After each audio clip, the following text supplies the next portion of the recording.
جہاں تک پہلے فریق کے دلائل کی بات ہے تو دوسرے فریق نے ان کی دلائل کے جوابات کچھ یوں دیے۔ نمبر 1 یہ ہے کہ مذکورہ روایت جن میں پیش نہ آنے والی باتوں کے متعلق پوچھنے سے منع کیا گیا تو یہ سب روایت اس پر محمول ہے کہ اس کام میں بہت زیادہ تقوی اور احتیاط کی ضرورت ہے کہ احتیاط کریں۔ اس کا مطلب منع کرنے کا مطلب یہ کہ احتیاط کریں، اس میں حد سے زیادہ احتیاط کریں، نازک مسئلہ ہے۔ یہ بات نہیں ہے کہ بالکل ان کے متعلق سوچے بھی نہ۔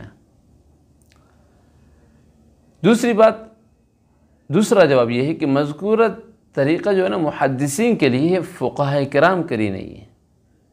پیش نہ آنے والے مسائل کے متعلق گفتگو نہ کرنا یہ محدثین کے لیے ہے، فقہاء کے لیے نہیں ہے۔ بلکہ فقہاء جب تفریعات کرتے ہیں جزیات کی اور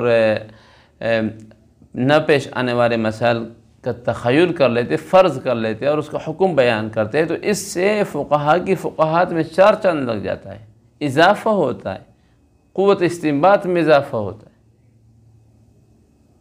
تو اس لیے محدثین کے لیے وہ ہے اور فقہاء کرام کے لیے یہ دوسری والی احادیث ہے۔ تیسرا جواب یہ ہے کہ مذکورہ منع جو ہے نا، جن احادیث میں منع کیا گیا، یہ صرف آپ صلی اللہ علیہ وسلم کے دور کے ساتھ خاص تھا، ہمیشہ کے لیے منع نہیں تھا۔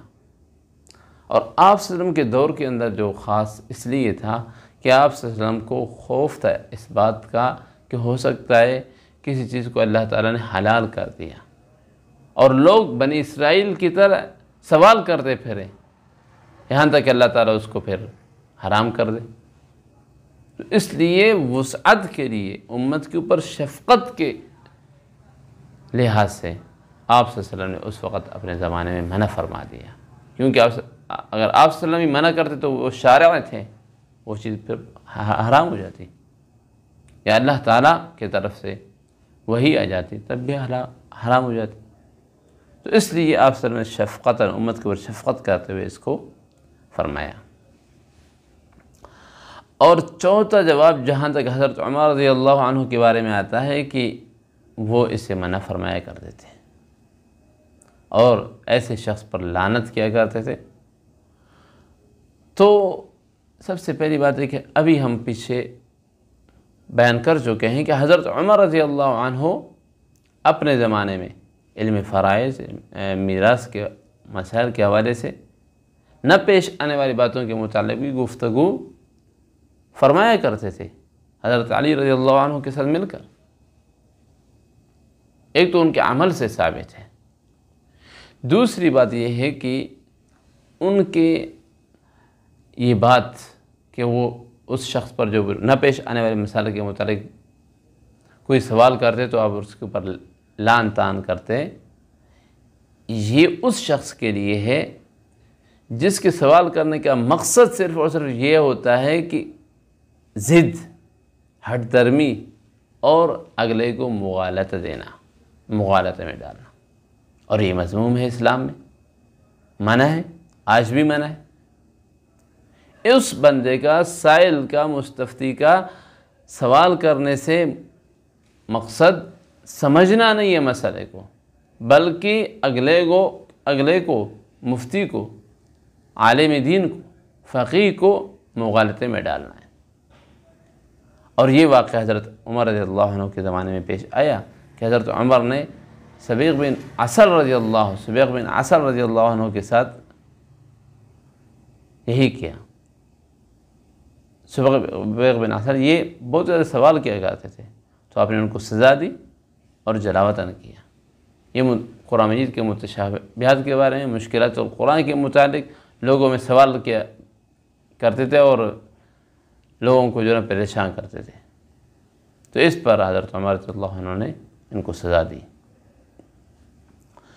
اور اسی طرح حضرت ثوبان سے منقول ہے کہ آپ صلی اللہ علیہ وسلم نے ارشاد فرمایا، یہ حدیث میں ہی منع ہے کہ مغالطے میں ڈالنا یا کسی کے نہ سمجھنے، یہ نیت یہ ہے کہ سمجھنا نہیں ہے، بس صرف اگلے کو مغالطے میں ڈالنا ہے اور خواہ تنگ کرنا ہے۔ تو ایسے لوگوں کے بارے میں فرمایا سیکون اقوام من امتی یغلطون فقہاءہم بعوضل المسائل اولئک شرار امتی، عن قریب میری امت میں کچھ لوگ ایسے آئیں گے جو اپنے فقہا کو مشکل مسائل سے مغالطے میں ڈالیں گے، یہ میری امت کے بدترین لوگ ہوں گے۔ تو یہ تو حدیث میں ہی معنی ہے۔ تو خلاصہ کلام یہ ہے کہ تابعین رحمہ اللہ کے زمانے میں فقہا کی دو قسمیں تھیں، مفتیوں کی دو قسمیں تھیں، ایک وہ جو قرآن و سنت سے باہر نہیں نکلتے تھے، اور نئے جو پیش نہ آنے والے جو مسائل ہیں ان کے متعلق وہ ان کے خلاف تھے، اور دوسرے وہ قسم کے جو فقہا تھے جنہوں نے اپنے کو فقہ کے لیے فارغ کیا تھا، وہ قرآن و سنت کے ساتھ ساتھ اجتہاد بھی کرتے تھے اور استنباطی مسائل بھی کرتے تھے، اور اس استنباط اور اجتہاد کے نتیجے میں وہ نہ پیش آنے والے باتوں کے متعلق بھی